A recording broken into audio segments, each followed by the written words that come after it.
this chart, it's not a particularly useful one, but any time you can think there's a single path through your data which represents what was actually true and what did we believe to be true.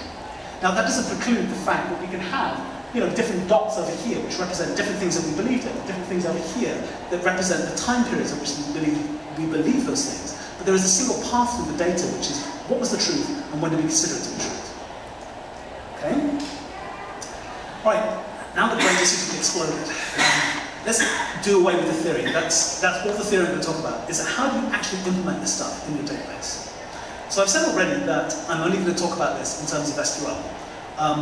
And I'm only going to talk about this in terms of SQL 2011 support. It is possible to model this kind of stuff in a database system that doesn't support SQL 2011.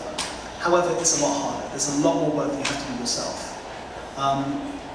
Frankly, there's not enough time tonight to go into all the details of how to do that. So I'm going to give you a brief introduction as to what SQL 2011 does add. So I think it's widely regarded that the temporal additions to SQL are the biggest change in 2011. And the real workhorse of those changes is the period data type. Now, the period is modeled as being across two columns. So you would have a start date and an end date, and then you would add a constraint to your table saying this is a period in time. The period can be called anything you like. That's not important except for transaction time, which I'll come back to later. But for valid time, you can call it whatever you like, whatever makes sense to you. And there was apparently a lot of discussion as to whether they should add a new data type to SQL that would represent a period in time.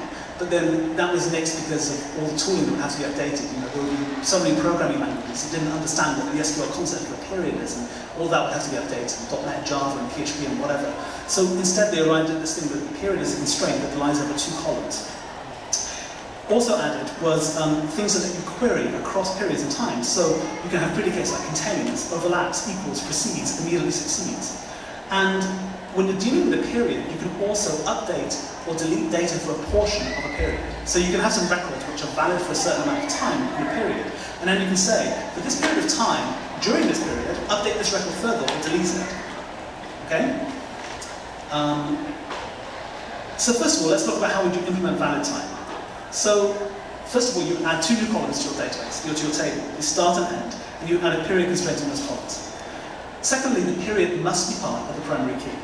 So if you think about this, if you're recording changes to data over time, what you don't want to do is to insert a new record each time with a different primary key, because that's going to screw up any foreign key constraints you've got as well. So what must happen, typically, is that you'll define this period, and then you'll have a composite primary key, which is your auto-incremented ID, and the period then will be form that ID there. Confusingly, SQL 2011 also calls valid time application time. So if you see the term application time used, it's the same thing. The relational theory talks about valid time, the SQL standard talks about application time, I have no idea why. And if you're going to define a table using valid time, this is what it would look like. So again, a very simple table. We've got an integer for the primary key, we've got two columns, start valid time, end valid time, we've got a department integer, and then we've got a period for eValid time. eValid time is the name of the period. It could be anything you wanted. I've just chosen it, eValid time, employee valid time. And then we name the columns that period encompasses. Primary key is defined as a composite of the E number, the employee number, and the valid time. The final thing here, without overlaps. This tells the database that there cannot be overlapping periods for the purpose of this primary key. If you consider that what we're tracking is changes to a person's data over time, it's not possible with valid time for a fact both to be true and not true at the same time. Okay? Does that make sense there? Yes? Adam's laughing. I think he gets it. All right. Foreign key problems. So this also throws up problems with foreign keys. Let's imagine you've got two tables, both of which implement valid time. Let's say we've got employee and department. Departments can exist for a period of time, as can employees, but we want to make sure that any time there's a relation between an employee and a department, both the employee exists and the department exists. It should be considered a constraint violation if we try and assign an employee to a department that existed 6 months ago that doesn't exist now. And similarly, an employee that doesn't join the company until 6 months in time shouldn't be able to belong to a department that only existed 6 years ago. So key constraints have to be updated where you've got both sides of the foreign key constraint that uses a period need to be included to use that period as well. So again, altering our employee table. We're adding a foreign key on the department, and we make the foreign key across the two columns, department and valid time. It references the department table for the department number and the department valid time. Okay?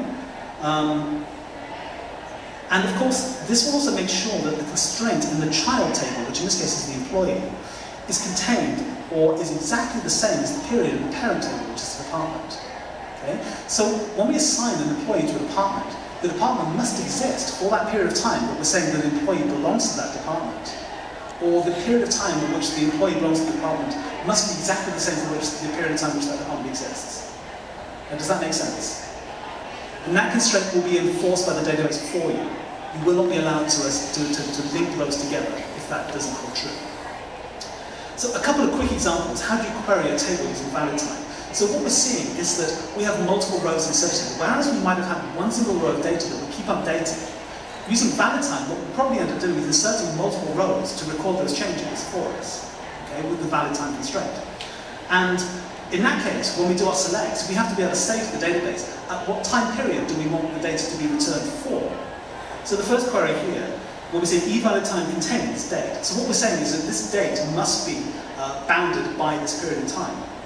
You can also construct a period in your query and then say it must overlap the period that's in the table. You can also say this period in my query must immediately precede or it must immediately succeed the period that's stored in the table.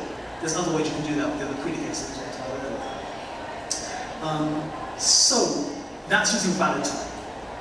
Any questions at this point from that? I'm not sure I can answer that. It's very similar. It's modeled using two columns. You've got a start and an end. End can be open. Where it differs is that the database manages this for you.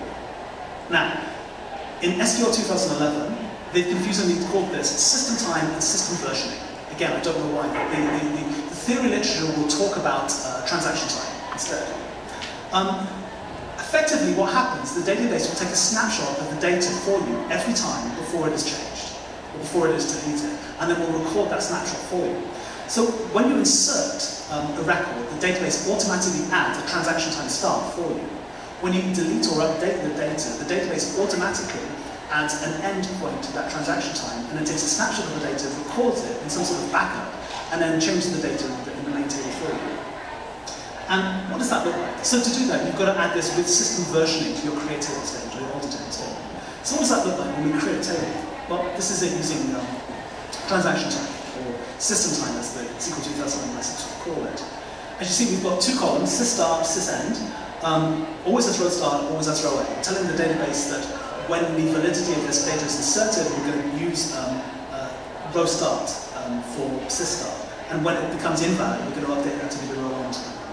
And then we define another period. What's important here is the period must be called system_time.